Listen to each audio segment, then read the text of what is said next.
Hi everybody, welcome back. I'm Dorothy.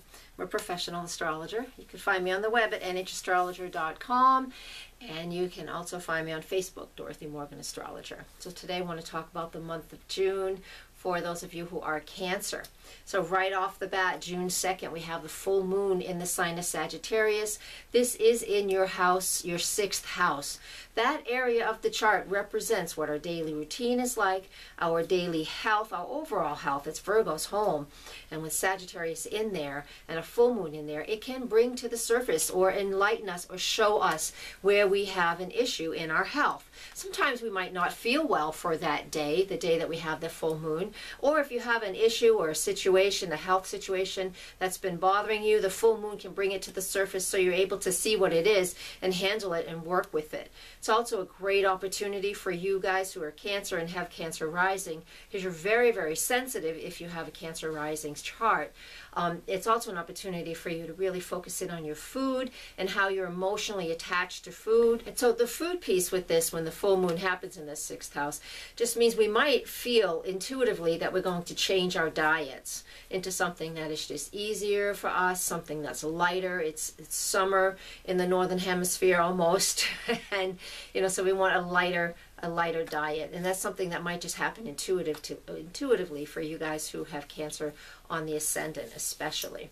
Moving on to June 5th, Venus moves into the sign of Leo. It will be joining Jupiter there at the end of the month and early in July. But in the meantime, while Venus in Leo in your 2nd house, oh, this is so beautiful. You're going to be very creative, because that 2nd house represents the skills and talents that we use to earn our money, and how we use that.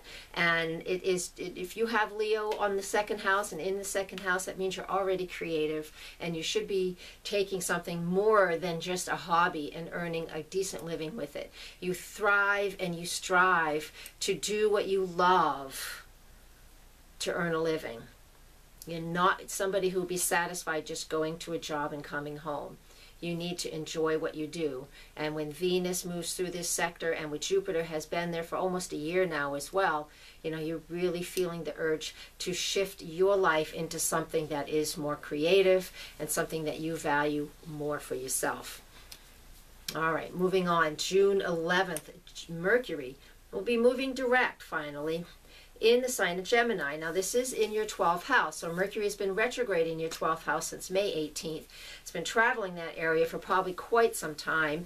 And so what we do when Mercury is in that sector, especially retrograde, we really are going deep. Mercury retrograde is always about going in, checking in first before we bring anything out into the world. This going on in your solar 12th house represents that on even a higher scale for you guys with Cancer rising and who are Cancer. So that energy is coming forward now. So the time that you spent contemplating, or a lot of alone time over the last 3 weeks, 3 or 4 weeks, it's time to start bringing this out into the world. The sun is transiting your 12th house, so things that we don't typically see about ourselves will be illuminated and come to the surface as well. So this new moon that happens on June 16th in the sign of Gemini, that's also your 12th house. So there's a lot of 12th house focus for you, Cancer. And again, 12th house means it's the things that are hidden from ourselves. We hide from ourselves. It's a very psychological part of the chart. And a lot will come up for us to examine so we can feel clearer. It's a lot of past life stuff and a lot of psychological things. So if you have these, once a year, we always have planets transit that 12th house. So we're able to clean that closet out. It's kind of like spring cleaning for the soul. So do that once a year. And if you're feeling upset about things you don't want to face, I just recommend that you just see somebody, see a counselor, talk to somebody that you feel very trusting towards, and just clear out some of the psychological debris that's hanging out there. All right, that's a really positive way to use the Mercury retrograde, the Mercury going direct, and that new moon in that sector of your chart for this month. So June 21st, we have the sun in the sign of Cancer.